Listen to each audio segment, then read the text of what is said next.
searching on Google, whatever we put in for our keywords, right? So if I say Bagels, New York, let's just see what we get.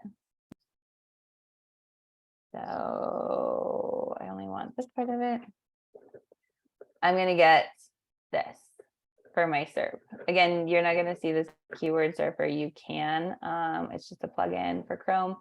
And then there's usually a trends that's up here that's blank. But your page, you're going to start seeing it right here. So if we go shop Bagels New York, we're going to get a lot of shopping, the shopping banner up here.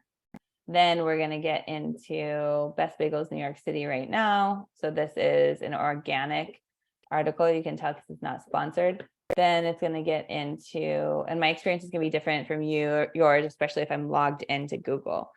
So just know everybody's experience is different based on their preferences, what they've searched, where they're located. So someone in New York might actually receive a different experience than I am.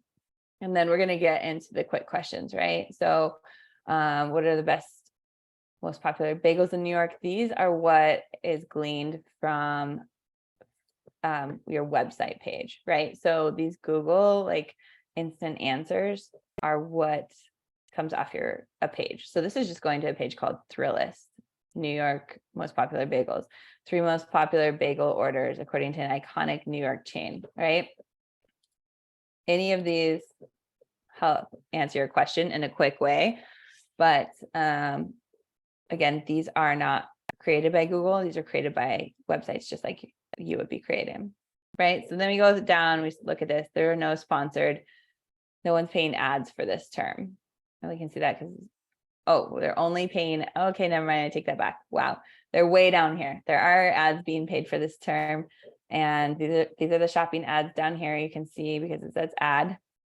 So Google has to flag if it is an ad. You'll either see it say ad or sponsored.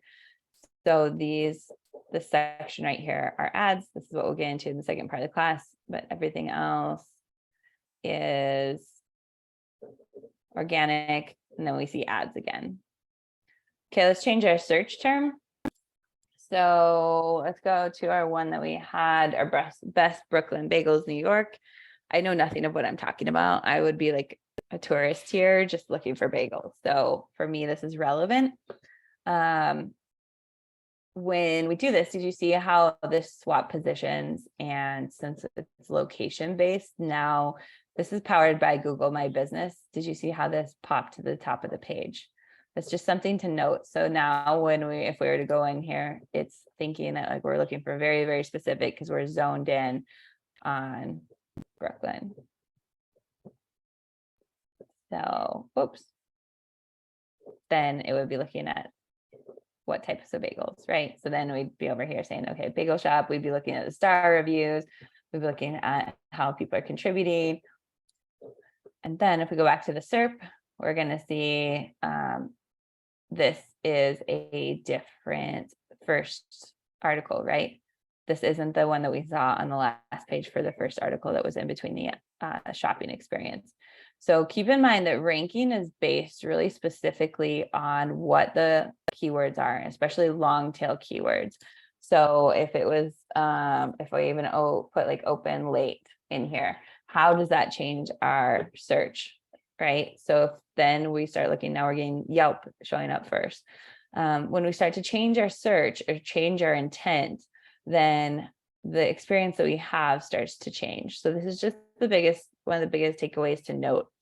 So while people say, let me go back to the top. While people say that keywords, there's a debate that keywords aren't necessarily important and that we don't use them, that is very controversial because the intent of what we're searching is made up of keywords, right? So if I just went to Google and didn't enter anything, I wouldn't get any results. But if my intent is to find the best Brooklyn bagels open late, then my intent is based on keywords. Does that make sense? So it all ties together. Keywords are still part of what you're putting in your website content. It's part of what you're putting in your headers. It's part of what you're putting in like your meta descriptions and so on. And so when we start to change our search, it changes our intent. It's all keyword based.